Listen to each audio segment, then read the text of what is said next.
Here today, we have with us residents of Ashraf, some of the residents of Ashraf, and former political prisoners, and the families of the victims of the Iranian regime.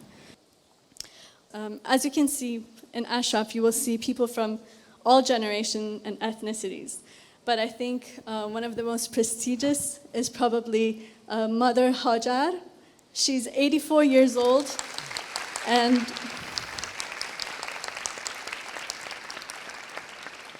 she's 84 years old and from the Kurdistan area of Iran. Mother Hajar's two sons were executed by the Iranian regime. They were teachers, actually. And she is here continuing the fight with 3 of her other children. I think if I was to try to introduce everyone, it would be an epic in itself, and I know we're short on time, so with that said, and with no further ado, we are grateful to be able to hear your discussion. Thank you very much.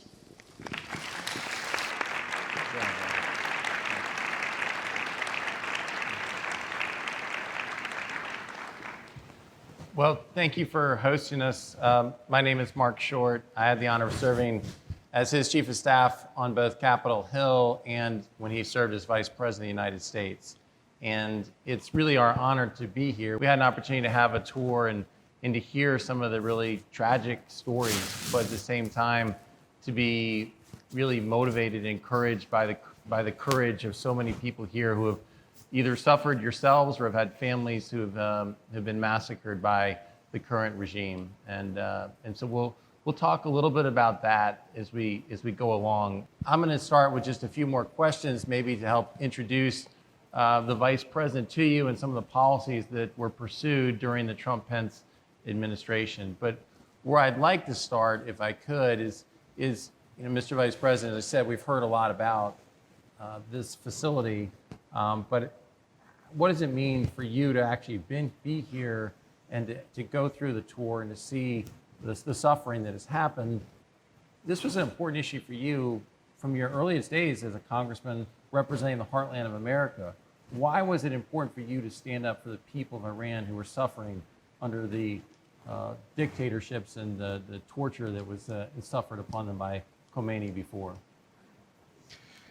Well, thank you, Mark, and thank you for making the journey with me. You might all appreciate the fact that you're only as good as your people. And Karen Pence and I have been blessed to work with Marc Short, not only at the White House, but on Capitol Hill, and I want to thank you for your devotion to freedom.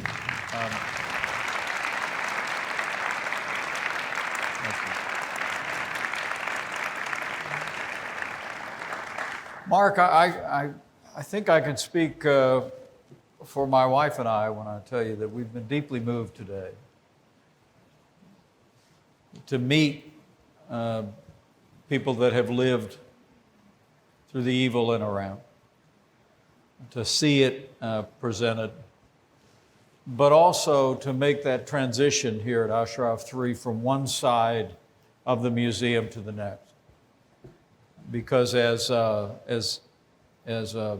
heartbreaking as the stories that I have heard for years and now have seen depicted here and had the privilege to meet, the efforts of the MEK, the efforts of the resistance, the commitment of freedom for the people of Iran is deeply inspiring. And I will leave here even more inspired and more confident that the future of Iran is freedom.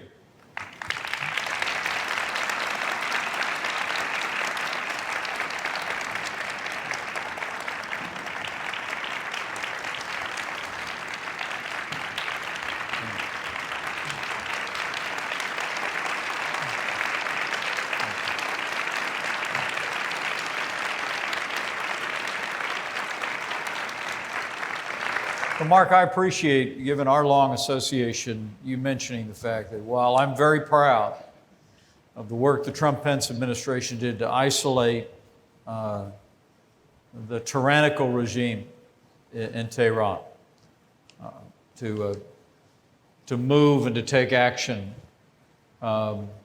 against those who perpetrate violence, not only against the Iranian people, but across the region. But I'm very humbled to say, as you know, that I was not new to this cause. As a member of Congress, I served on what's known as the House Foreign Affairs Committee. And it was there that I became aware, as a member of the Middle East Subcommittee, of the protest efforts that were taking place.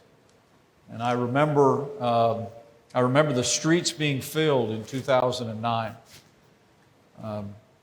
And being so inspired in the wake of that fraudulent election, the way the people came out and simply demanded a legitimate democracy in Iran. But all the while, a new American administration, just 1 year in office at the time, remained silent. And so I reached across the aisle, as we say in America, and I partnered with a Democrat member of the Congress. We introduced a resolution, because while our White House was staying silent in support of the people that had taken to the streets in Iran, I knew the American people felt differently and would want to be heard. And the House of Representatives passed a resolution almost unanimously, and I'll never forget when the late Senator John McCain and our friend Senator Joe Lieberman introduced the same resolution in the Senate. It passed unanimously, and 2 days later, the Obama administration came forward and gave voice in support of the people that were standing for democracy in Iran. So I was honored and humbled to lead that effort in the Congress, and it was a great privilege for me to carry the experience of seeing from afar the efforts on behalf of freedom into my time as Vice President of the United States. But I can assure each and every one of you, the American people are with the people of Iran and their commitment to a free and democratic future. I believe it.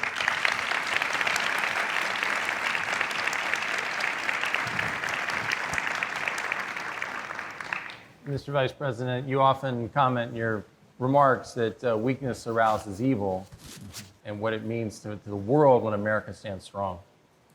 Mark, I do believe that weakness arouses evil, but peace comes through strength. And during the Trump-Pence administration, we demonstrated a willingness to use American power and marshal American allies on behalf of freedom. The historic Abraham Accords that came about in the waning days of our administration were evidence that when you stand with your allies, when we stood with Israel, when we stood with key Arab states, we were able to come together and isolate Iran as never before. We brought what was called a maximum pressure campaign.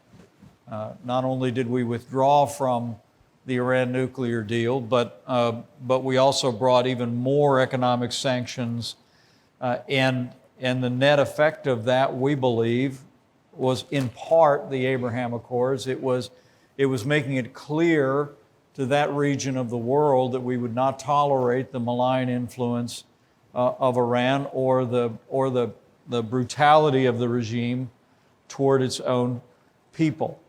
We also demonstrated a willingness to use American power to defend our interests. I was there when President Trump made the decision to take out the head of the IRGC, and I believe the people of Iran and the world is safer now that Qasem Soleimani is gone.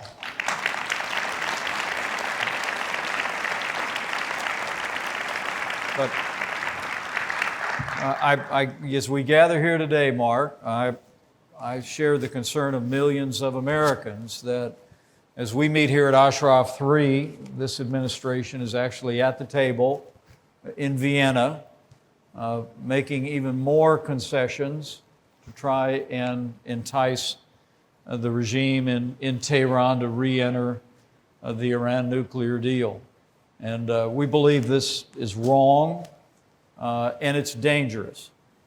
I want to say that the best information that I have from sources upon which I've come to rely is that the last thing we should do today is provide additional resources to this regime. I believe that that the regime in Tehran is back on its heels.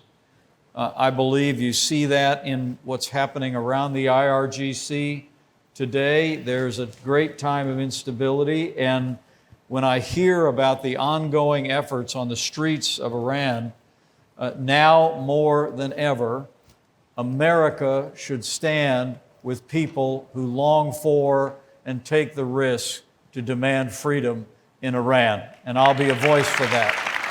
I promise you.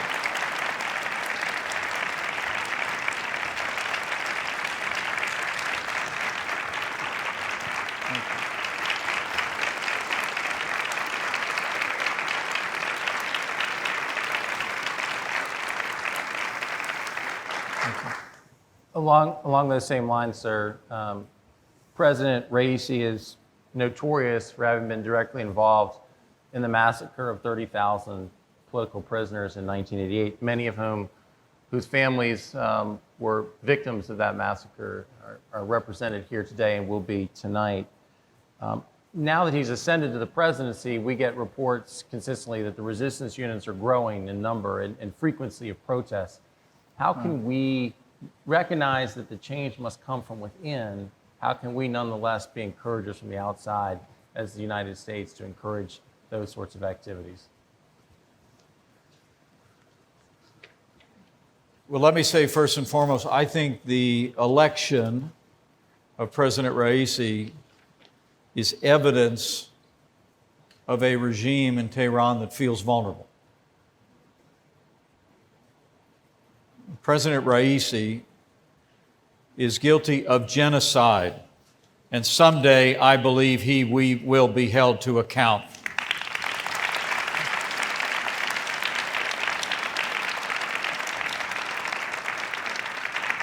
But to install as the ostensible president of Iran someone with such a dark past suggests to me that this is a regime that knows its days are numbered and has sought now to send a message founded on intimidation and fear from almost the highest levels of their government to their people. But not surprisingly, as is actually recorded in our faith tradition, Marc, that whenever there was a time of pressing down and oppression on people of faith, things grow. And I've been deeply inspired as it seems hardly possible that the regime could be more brutal. But as the regime seems more desperate, and under President Raisi continues to press down what the world is witnessing, and here at Ashraf-3, you are giving voice, and your great Iranian-American community is giving voice, is the resistance is growing stronger by the day as the regime is growing weaker by the day. And the first thing we should do is immediately withdraw from any further negotiation with Iran in Vienna to restart the Iran nuclear deal. We should stop, cease, and desist, and simply make it clear that there will be no concessions, there will be no sanction relief, and America and the free world will never allow Iran to have a nuclear weapon.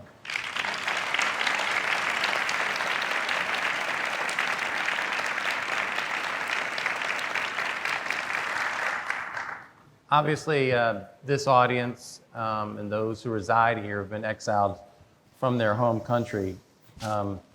Many, I think, look for, well, what is the alternative? And in October last year, in one of your speeches to Iranian-American communities, you said one of the biggest lies the ruling regime has sold the world is there's no alternative to the status quo. But there is an alternative. It's well organized, fully prepared, perfectly qualified, and popularly supported alternative called the MEK. The MEK is committed to democracy, human rights, and freedom for every citizen of Iran and it's led by an extraordinary woman. Mrs. Rajavi is an inspiration to the world, and her 10-point plan for the future of Iran will ensure freedom of expression, freedom of assembly, and freedom for every Iranian to choose their elected leaders. What encouragement can you give this audience that one day their dreams for a free and secular and democratic Iran may be realized? Well, first, I'm very humbled to have the opportunity to meet Maryam Rajavi, to be here in Ashraf-3, because it is one of the great lies on the world stage today that there is no alternative. You all know the resistance is real. It is marshaling people up all across the world, and MEK is leading the way to a free Iran.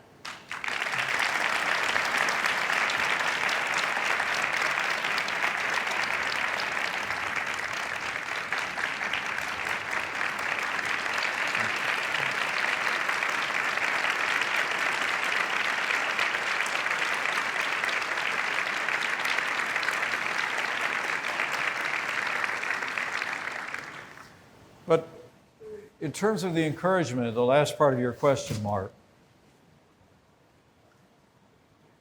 Simón Bolívar was a great freedom fighter in South America and Latin America.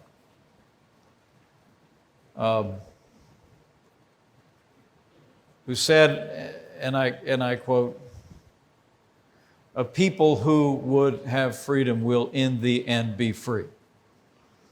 And he was a great champion of democracy and liberty.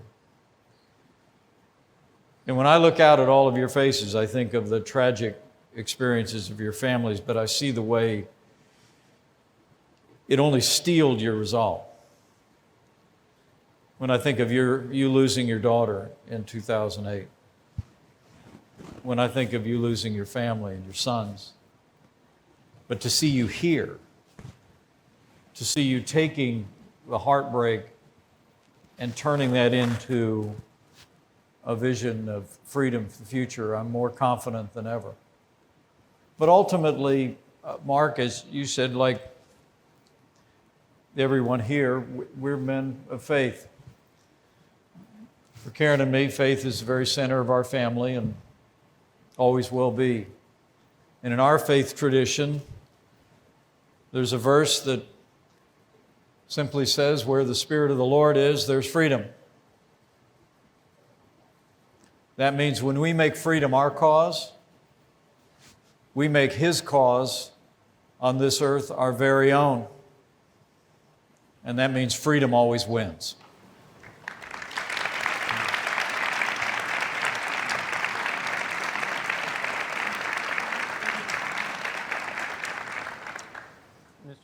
And I would say to all of our friends here at Ashraf that I think change is coming in America. It's coming in 5 months, and I believe it's coming in 2.5 years. And when that change comes, you will see America turn back to a commitment to freedom. Our freedom and the freedom of liberty-loving people around the world. Let me assure you, whatever the current American administration is projecting, the American people are strong. And I believe with all of my heart that the people of America are with the people of Iran and will stand with you until your freedom is won.